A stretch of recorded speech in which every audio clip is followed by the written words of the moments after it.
Thank you, Christine. If we can please turn to page 46, we'll talk about project site ownership, acquisition, or lease.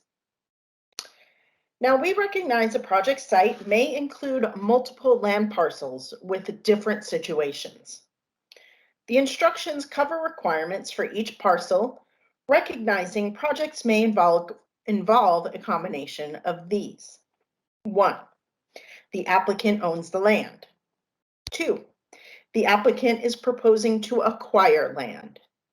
3, the applicant does not own the land, but will enter into a lease agreement with the public agency that owns the land.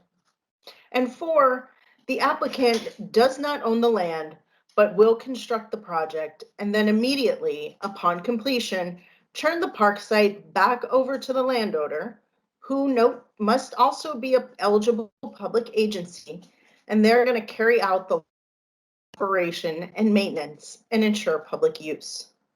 We term this scenario as a turnkey project.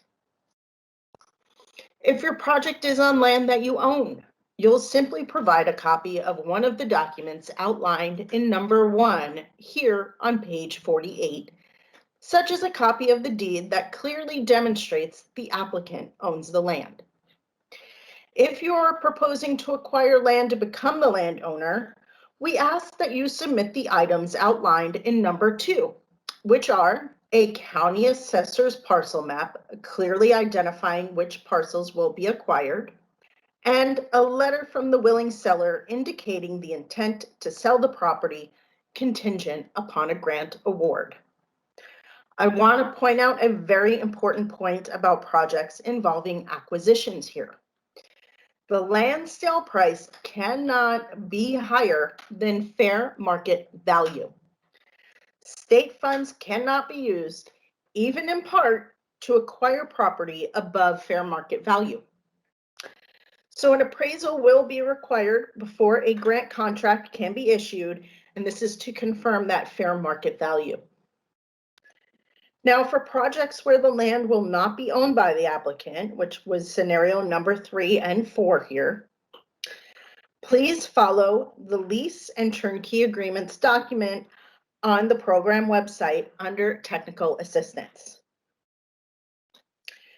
Now, if you're thinking about this, please review that document after the webinar and contact your competitive review project officer for guidance.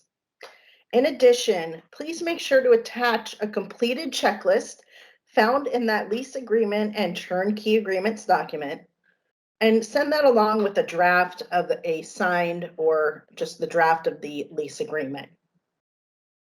Now, please use the chat feature if you have any questions regarding this, and I'm going to pass it over to Noelle.